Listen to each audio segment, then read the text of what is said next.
Step into the tapestry of time to revisit the Eternal City's past and explore 6 of the most devastating assaults it ever faced, from the barbaric hordes of the Gauls to the marauding armies of the Holy Roman Empire. The Gauls. The root of the narrative about Rome's initial sacking is shrouded in folklore and fable, likely commencing when Rome, still in its youth, became enmeshed in a dispute with the Gallic Celts under warlord Brennus' leadership. On the 18th of July, 387 BC, a battle reportedly took place on the river Allia's side. The Romans had not yet mastered the combat techniques that would later contribute to their army's fame, and many of their soldiers dispersed at the Gallic forces' first assault, the wild-haired, topless warriors. The Gallic army butchered those who stayed back, thus paving a clear path to Rome for Brennus. The city welcomed his men a few days later, giving way to a terrible scene of assault and looting. Buildings were either incinerated or stripped of their assets, with the majority of the Roman Senate slaughtered in the Forum.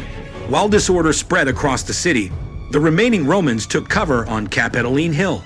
Though they successfully fended off multiple Gallic attacks, after enduring months of a grueling siege, they came to terms on a 1,000-pound gold payment to secure Brennus and his forces egress. As the tale goes, Brennus dishonestly measured out the ransom with rigged scales. Angered Romans protested, to which he responded by throwing his sword onto the scale and shouting, "Vae Victis!" Woe to the vanquished! Post the Gallic exit, the Romans managed to rebuild. Nevertheless, the loss at River Allia continued to torment them. Henceforth, the 18th of July was deemed an ill-fated day in Roman history. The Visigoths.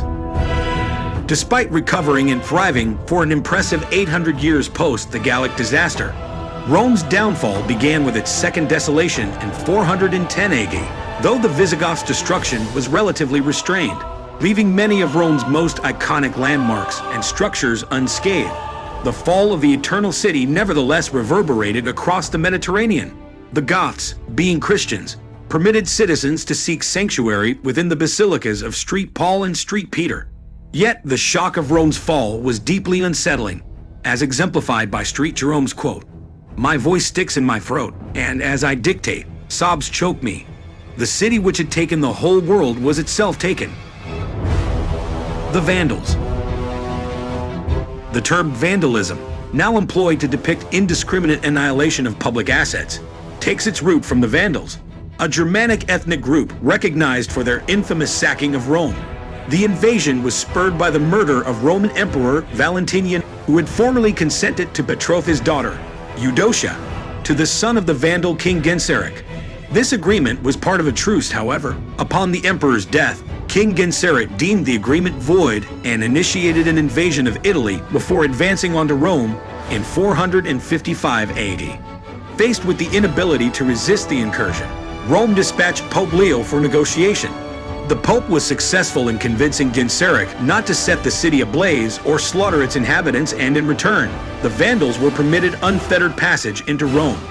Over the subsequent fortnight, Genseric and his forces accumulated as much loot as they could carry away. They pillaged the affluent homes of Rome, extracting gold, silver, and furniture, and didn't spare the imperial palace or the temple of Jupiter Optimus Maximus from their plunder. Staying true to their promise, if not to their name, they abstained from demolition or murder, only taking a select few as captives. The most conspicuous among these was Princess Eudocia, Valentinian's daughter, who would later be wedded to Genseric's son, fulfilling their earlier pact. The Ostrogoths.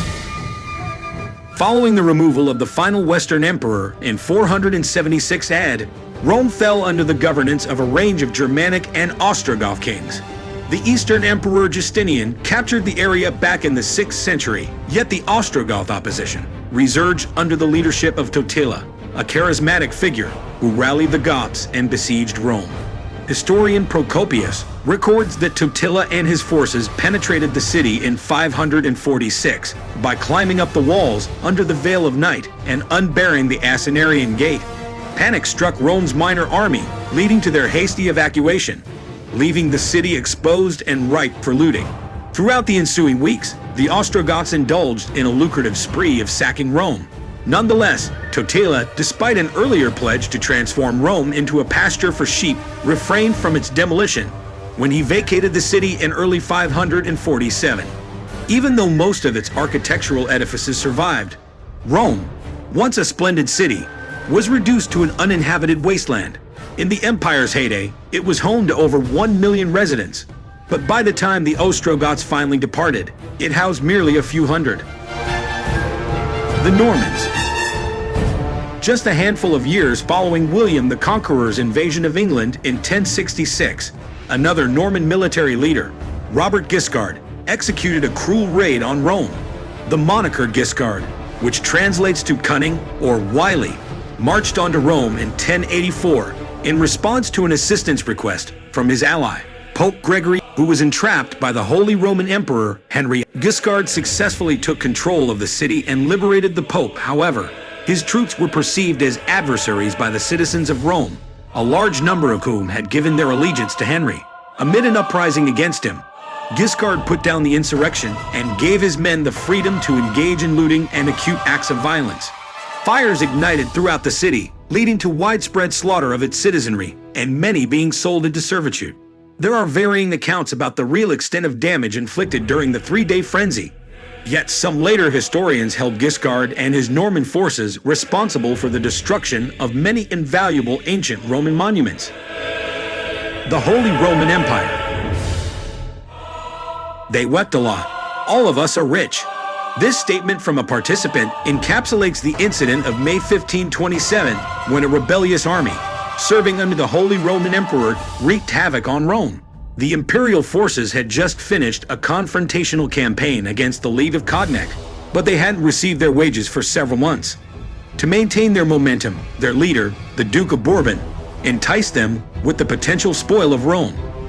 Arriving on May 6, these financially destitute soldiers initiated an attack.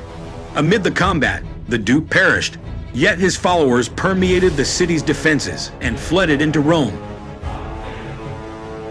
The Swiss Guard of the Vatican were virtually exterminated in a renowned final showdown near St. Peter's Basilica. Simultaneously, Pope Clement was compelled to flee using a concealed passageway and take refuge in the unassailable Castel Sant'Angelo. Following their entry into Rome, the army, bereft of leadership, degenerated into a ferocious horde. Properties were pillaged and set ablaze. Men and children were subjected to brutalities and murder. Women, even Catholic sisters, were violated or sold off in public marketplaces. By the time the imperial forces finally abandoned the city, Rome had been thoroughly plundered, leaving half of its 55,000 civilians either deceased or without homes. The blow to culture was just as devastating. Countless artists perished, and numerous invaluable artworks were ruined or nowhere to be found. Some academics have since designated the 1527 pillage as the formal cessation of the Italian Renaissance.